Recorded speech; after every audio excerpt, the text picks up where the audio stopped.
Welcome to your online school Diksha. Class 9th Mathematics Chapter 2 Polynomial बहुपद.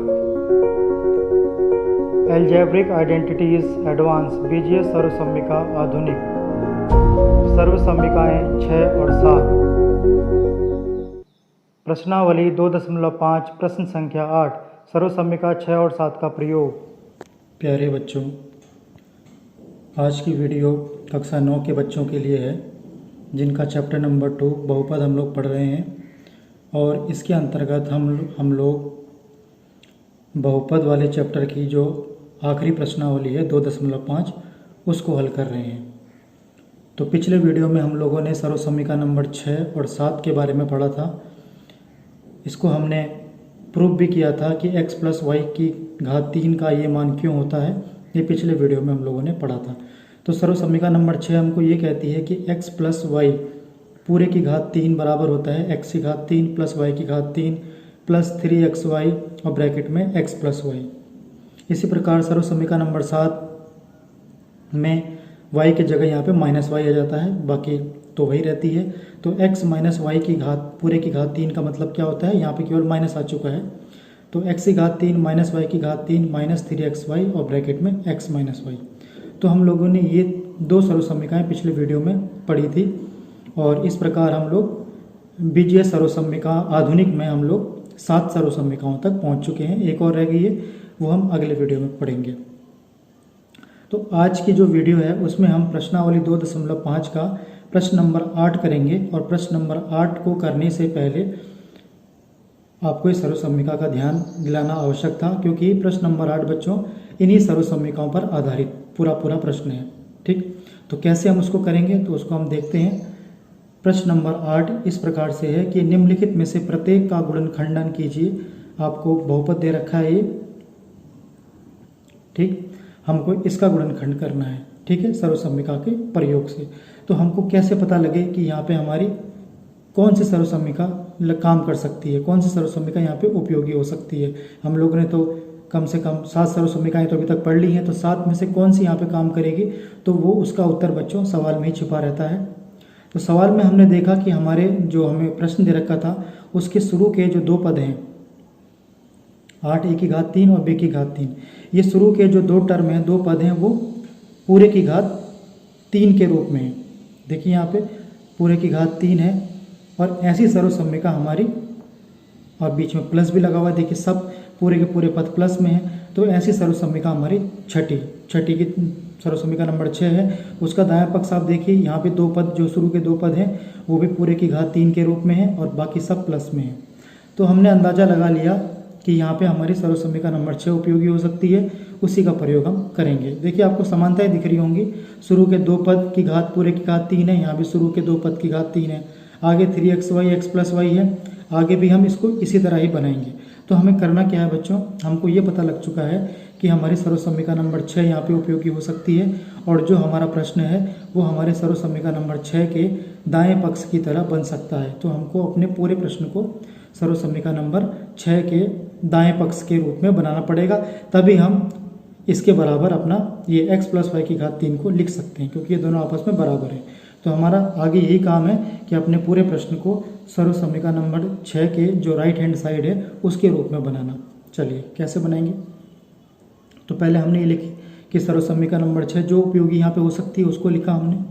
ठीक है, इसको आप या करके ऐसे भी लिख सकते हैं, क्योंकि वैसे तो आप इस ऐसे याद करेंगे इसको, लेकिन आप देखिए इसको ऐसे भी लिख सकते हैं. आप x की घात 3 + y की घात 3 प्लस इसके अंदर गुणा कर दीजिए तो ये हो जाएगा 3x के अंदर गुणा होगी x² y फिर प्लस 3x y के अंदर गुणा होगी y². तो इसको आप या करके ऐसे भी लिख सकते हैं, कोई फ़र्क नहीं पड़ेगा. मैंने केवल अंदर गुणा की है. ठीक, अब ये गुणा मैंने इसलिए की है जिससे कि मैं अपने जो मेरा सवाल है उसको सर्वसम्मिका के जैसे बना सकूं. आपको आगे पता लगेगा. तो देखिए सबसे पहले मेरे जो शुरू के 2 पद हैं उसको मैं उठाता हूँ. पहला मेरा पद है प्रश्न का 8 a की घात 3. मुझे इसको पूरे की घात 3 के रूप में बनाना है, क्योंकि मेरी सर्वसम्मिका में जो x है वो पूरे की घात 3 के रूप में है. शुरू के जो 2 पद हैं वो पूरे की घात 3 के रूप में है. तो मुझे ये 8a को भी पूरे की घात 3 के रूप में बनाना पड़ेगा। तो देखिए 8 को क्या लिख सकते हैं, 2 गुणा 2 गुणा 2, 2 दूनी 4 दूनी 8, और a की घात 3 का मतलब क्या होता है, 3 बार है। तो इसी को आप ऐसे भी लिख सकते हैं, 2a की घात पूरे की घात 3। जब आप इसको खोलेंगे तो कितना मिलेगा, 2 की घात 3 का मतलब क्या होता है, 2 की 3 बार गुणा, 2 दूनी 4 दूनी 8, और a की घात 3 का मतलब क्या होता है, a की घात 3। तो 8 a की घात 3 जो आपके सवाल प्रश्न का पहला पद था, उसको आपने पूरे की होल क्यूब के रूप में बना दिया है। किसके, 2a पूरे की घात 3, क्योंकि हमारा तो यही काम है ना कि पहले पद को पूरे की घात 3 के रूप में बनाना। अब आगे देखिए, अगला आपका जो पद है वो b की घात 3 है, ये तो पहले से बना हुआ है, तो इसको बनाने की आवश्यकता आपको नहीं है। चलिए आगे बढ़ते हैं। आगे जो आपका आ रहा है, ये आ रहा है 12a² b, तो इसको आपको बनाना पड़ेगा 3x² y के रूप में, तभी तो हमारे सर्वसम्य का काम करेगी। तो इसको हम ऐसा कैसा बनाएंगे, देखिए अब ये बन चुका है x की घात 3 के रूप में, ये बन चुका है y की घात 3 के रूप में। इसका मतलब आपको पता लग चुका है कि x बराबर आपके पास कितना है, 2a, और यहाँ y बराबर कितना आपके पास b, ये तो आपको पता लग चुका है। ठीक है, आगे बढ़ते हैं। अब 12a² b को हम क्या लिख सकते हैं, 3x² y, इस रूप में बनाना ना हमको, तो 3 लिखा, x² का मतलब क्या है, x यहाँ पे क्या है, 2a, तो 2a का स्क्वायर कर दिया, और फिर है यहाँ पे y बराबर क्या है यहाँ पे b।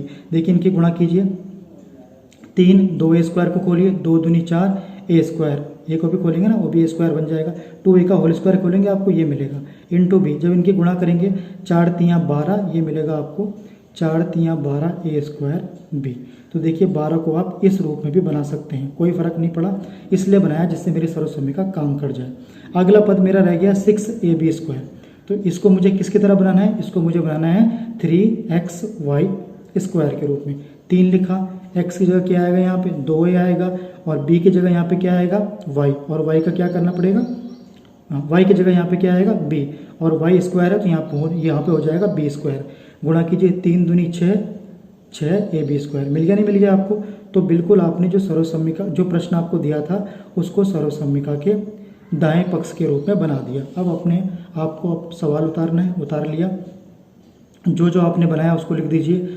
8a की घात 3 को आपने बनाया 2a की घात 3, b की घात 3 को b की घात 3, 12a² b को आप लिख सकते हैं 3 गुणा 4a² इंटू b, और 6 को आप लिख सकते हैं 3 गुणा 2a गुणा b²। ऊपर मैंने समझा दिया है ये सब कैसे है। अब देखिए ये तो हमने ऐसे ही उतारा, 2a की घात 3, ठीक, इसको भी ऐसे ही उतारा, b की घात 3। अब देखिए प्लस, इन दोनों में से क्या कॉमन आ रहा है, आपको इन दोनों में से क्या कॉमन आ रहा है, क्योंकि आपको बच्चों क्या चाहिए, आपको सर्वसम्मिका ये चाहिए, x की घात 3 प्लस y की घात 3 प्लस के 3xy, और ब्रैकेट में x प्लस के y, 3xy कॉमन आ रहा है ना, तो हमको यहाँ लास्ट के दो पदों में से भी कॉमन देखना है। क्या क्या कॉमन आ रहा है, देखिए 3 यहाँ भी है, 3 यहाँ भी है, बाहर चला गया।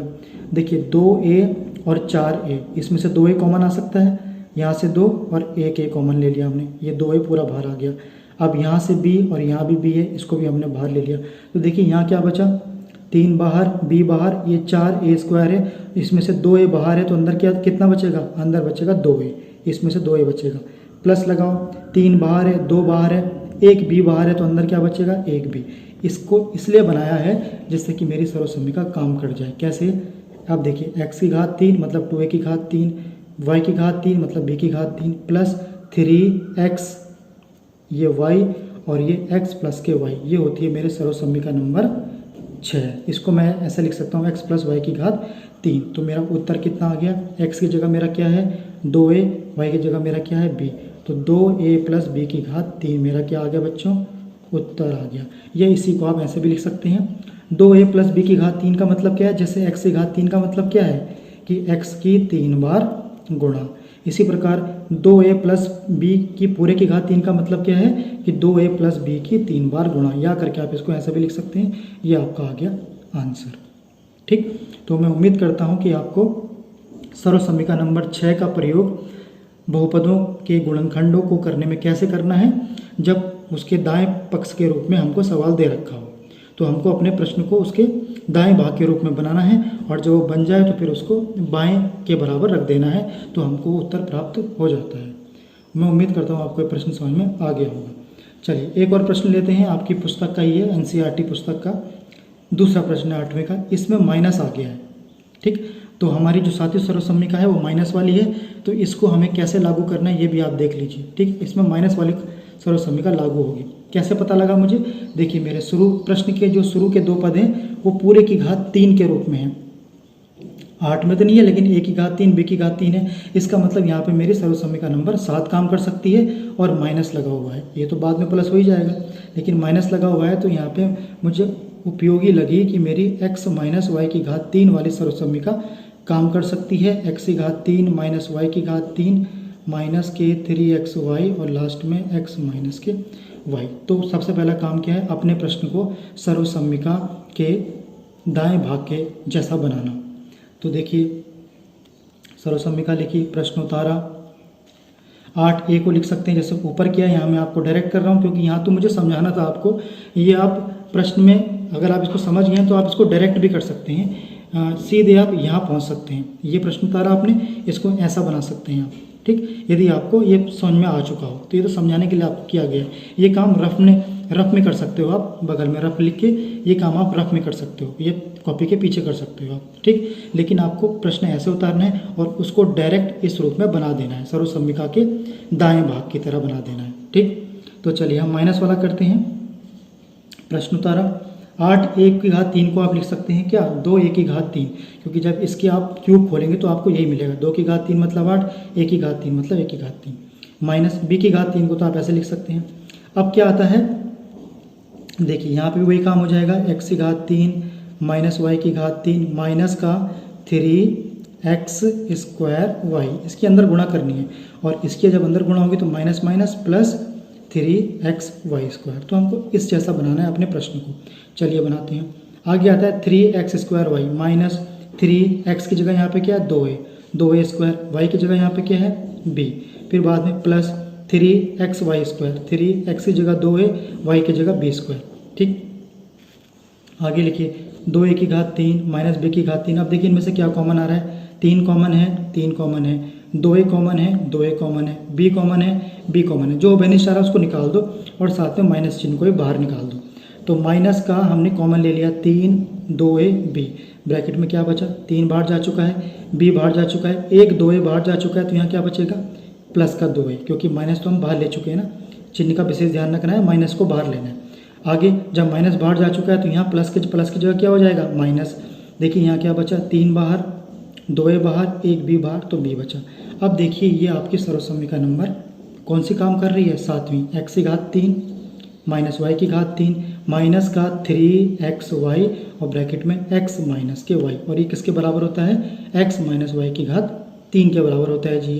तो आपने सर्वसम्मिका के 7वीं सर्वसम्मिका के दाएं भाग के रूप में सवाल को बना दिया है, तो उसको आप बाएं भाग के बराबर लिख सकते हैं। तो आपका उत्तर आ गया 2a माइनस b की घात 3, अर्थात x माइनस y की घात 3 क्या हो जाएगा? x की जगह 2a माइनस y की जगह b। इसको आप ऐसे भी लिख सकते हैं 2a माइनस b गुणा 2a माइनस b गुणा 2a माइनस के b। तो ये हमने आज सर्वसम्मिका नंबर 6 और 7 के प्रयोग से कैसे बहुपदों का गुणनखंड करते हैं ये हम सीखा।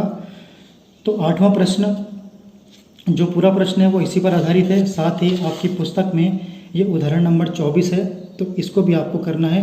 8x की घात 3 प्लस 27y की घात 3 plus 36x square y plus 54xy square का गुणनखंड कीजिए। तो यहाँ पे भी देखिए सर्वसम्मिका नंबर 6 काम कर गई। शुरू के दोनों पद घात 3 के रूप में हैं और सभी में प्लस आ रहा है। ठीक, और इसके अलावा बच्चों आपको अपनी पुस्तक जो NCERT पुस्तक है उसका आपको ये जो 8वां प्रश्न है आपके पास, ये निम्नलिखित में से प्रत्येक का गुणनखंड कीजिए। ये 1 से लेके 5 तक आपको करने हैं। इसमें सर्वसम्मिका नंबर 6ठी और 7वीं का प्रयोग होना है। जैसे अभी हमने 2 सवाल किए ना, पहला दूसरा, वैसे ही आपको तीसरा, चौथा और 5वां भी करके लाना घर से 8वां प्रश्न। तो मैं उम्मीद करता हूँ कि इसको आप लोग कर लेंगे। ये 5वें प्रश्न तक घबराने की आवश्यकता नहीं है। जैसे आपने सीखा है वैसे ही आप इसको करेंगे तो इसका आप उत्तर निकाल लेंगे। फिर भी नहीं आएगा तो फिर आप मैसेज कर देना, मैं आपको बता दूंगा, पर प्रयास जरूर करना आप एक बार। तो 8वां प्रश्न बच्चों आप सबके लिए गृह कार्य रहेगा। ठीक, तो आज की वीडियो में हम लोगों ने जो सीखा है, मैं उम्मीद करता हूँ कि आपको ये बात समझ में आ गई होगी। आज के लिए बच्चों इतना ही। Thank you very much.